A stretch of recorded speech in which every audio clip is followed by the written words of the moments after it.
I mean, I had goosebumps during this interview. At points, I was tearing up watching it back. So you rewind 2 weeks, we're on the campus of the University of Washington for a Riley Gaines appearance, and I did this sort of off-the-cuff 5-minute interview with a detransitioner, a biological boy who'd been convinced at a pretty young age that they must be not gay, not traumatized from child sexual assault, but they must be a woman. And so I did this 5-minute interview. It went crazy. And so many of you said we want to hear more from that person. So their name is Ori. And I mean, the before and after tells it all. I think if you're watching the show, the picture of Ori is around 16 or 17 years old, kind of right when all the, I mean, confusion and pressuring to transition to a girl was being thrust upon him. And then Ori went through years and years of life-altering medical procedures to try to present as a woman, facial feminization surgery, had his, manhood removed. I mean, you name it.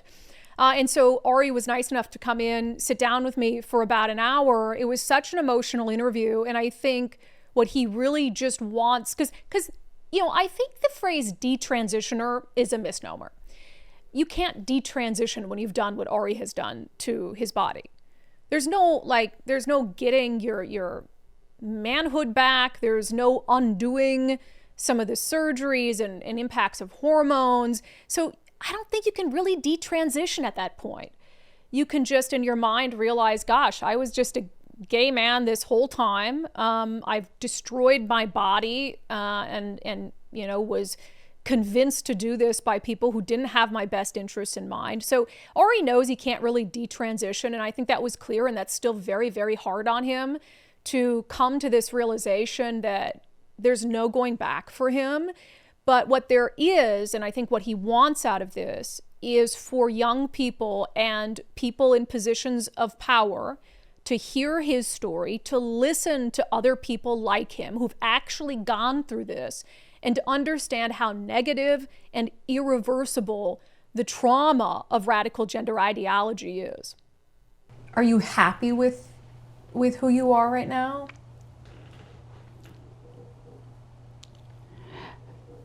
I haven't gotten to the place of forgiving myself for believing the lie.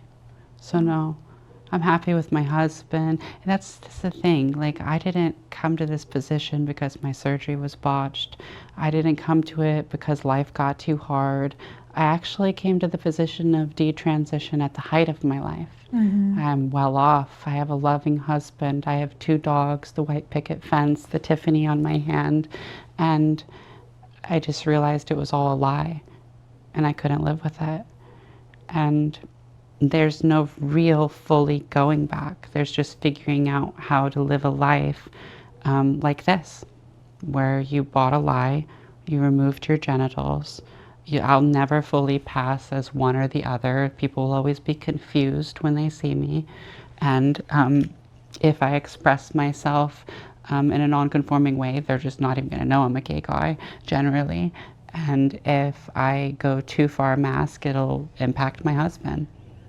Can you envision, I mean, you're still so young, can you envision at some point feeling finally comfortable in your body? I don't think I'll ever feel comfortable in my body again.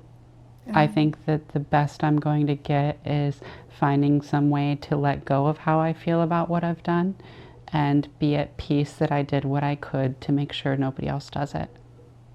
And what would your message be to young people who are struggling with these same issues, or even to parents who are watching who might have a kid who's starting to bring up? The idea of true trans is a lie. It's a lie that's been perpetuated for decades.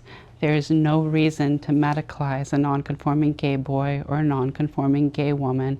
Most of the people who are gay who feel like this, 80% of them will desist as they grow up. They will stop thinking that they're women or stop thinking that they're men if you just let them grow up.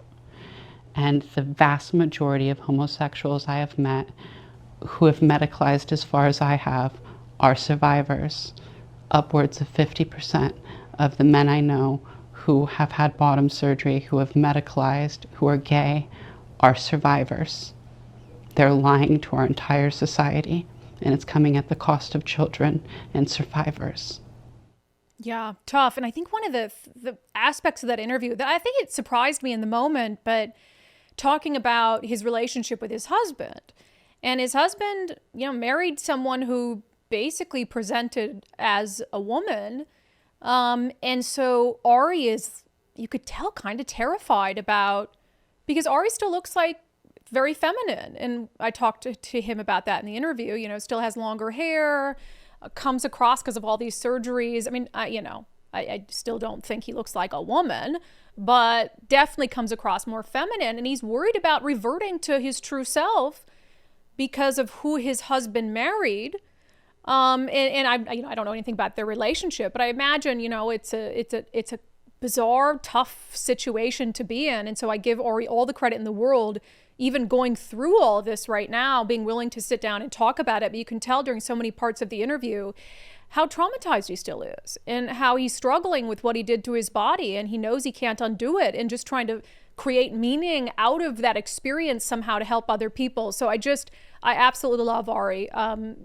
Second time meeting him, so glad he's now becoming this outspoken character in this whole saga that we have nationally. If you want to watch that full interview, it's up right now for subscribers in our weekly show Sundays with subscribers. Great time to become a subscriber to check that out.